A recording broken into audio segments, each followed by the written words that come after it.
আপনি কি কন্ট্রাক্ট করে ওয়াজ করেন? আপনাকে কত টাকা অগ্রিম দিতে হয়? মেজবা ভাই কত টাকা দিচ্ছেন অগ্রিম? দেন নাই ভাই। আলহামদুলিল্লাহ, আমি এক নম্বর কথা হলো, আমি ওয়াজ মাহফিলের মানুষে না। আমাকে ধরে মানুষ মাহফিলে টেনে আনছে, আমি এই জগতের লোক না। কারণ এই যে সুর টুর দিয়ে কথা বলো, সুর আমার গলায় অনেক আছে মাশাআল্লাহ, কিন্তু আমি দিতে পারি না এটা মানুষের সামনে। যাই হোক, এটা আমার দুর্বলতা, অযোগ্যতা। তো আলহামদুলিল্লাহ, আমাদেরকে মাহফিলের দাওয়াত দিয়ে অগ্রিম টাকা দিয়েছেন এরকম মায়ের পুত মনে হয় খুঁজে পাওয়া যাবে না একটাও। কারণ একবার আমার মনে আছে, এক আল্লাহর বান্দা, সম্ভবত কক্সবাজারে, সে আমার মাহফিলের জন্য বহু তর্ণবির্ণ করছে। মাদ্রাসায় পড়ে ছেলে মানুষ, আমি চিনি। তো আমি বললাম ঠিক আছে, তুমি যদি দায়িত্বশীল হও, আমাদের মাহফিল, আবার আমি কন্ট্যাক্ট করি ভাই, ভুল হয়েছে কন্ট্যাক্ট করি না বললে, কন্ট্যাক্ট করি, কিন্তু আমার কন্ট্যাক্টটা একটা ফরমে, মেজবাবের সাথে কন্ট্যাক্টের সম্পর্ক নেই, এটা ভিন্ন।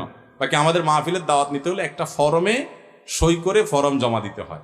সেখানে 12-14টা শর্ত দেওয়া আছে। এই শর্তগুলোর ভিতরে একটা হলো, আমরা যদি সেখানে খেতে হয় যেন হালাল খানা হয়, আমাদের মাহফিল যেন গভীর রাত পর্যন্ত না হয়, মাইক যেন অনেক দূর পর্যন্ত গিয়ে অন্যদের কষ্টের কারণ না হয়, মাহফিলের আমার নামের আগে যেন আন্তর্জাতিক ক্ষতি সম্পন্ন এই সমস্ত আজেবাজে কথা না লেখা হয়, আমার নাম বলার সময় যেন সুনির্দিষ্ট শব্দ ব্যবহার করবে, পরিচয় উল্লেখ করবে, ফালতু কথা যেন বলে না হয়। এরকম অনেকগুলো শর্ত দেওয়া আছে। এই শর্তগুলো মেনে যদি মাহফিল করতে রাজি হন তো সই করে জমা দিয়ে যান, আমরা সুযোগ পাইলে দেব। আলহামদুলিল্লাহ, আমরা এই শর্তগুলো দেই। তো ওই যে ছেলে কথা বলছে, সেই ছেলে কোন জায়গা থেকে নাকি 10,000 টাকা নিছে। আমার অফিসের লোকজন এটা শুনতে পারছে, পাওয়ার পরে বলছে তোমার মাহফিলই ক্যান্সেল। আগে ওই টাকা দেওয়ার পর মাহফিল কর্তৃপক্ষকে ফোন করে আসুনা ফাউন্ডেশন অফিসে শিওর করতে বলো যে আমরা টাকা ফেরত পাইছি। পরে আলহামদুলিল্লাহ তারা ফোন করে আমাদেরকে বলছে, ভাই ওই ছেলে টাকা নিতে চায় না, আমরা জোর করে দিছি যে যদি না আসে হুজুর আবার।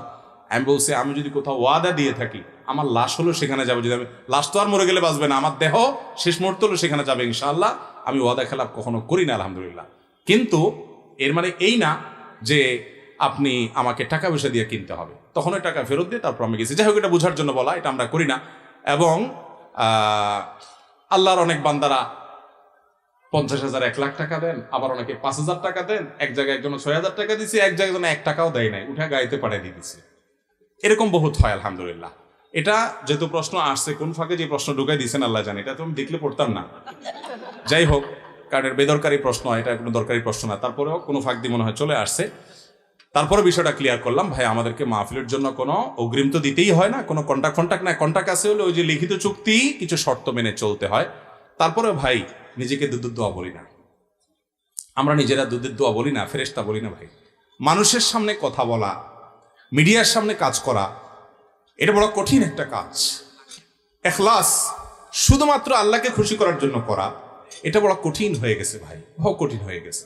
আপনাদের কাছে দোয়া চাই, আল্লাহ রাব্বুল আলামিন আমাকে এবং এদেশে যে সমস্ত উলামা ইকরাম দাওয়াতের ফিল্ডে কাজ করছেন, আল্লাহ তাআলা আমাদের সবাইকে শুধুমাত্র আল্লাহকে খুশি করার জন্য ইখলাসের সাথে, শুধুমাত্র আল্লাহর সন্তুষ্টি এবং জান্নাত লাভের আশায় মানুষের হেদায়েতের উদ্দেশ্যে আমাদেরকে কথা বলার, ওয়াজ করার, দাওয়াতের কাজ করার তৌফিক দান করুন।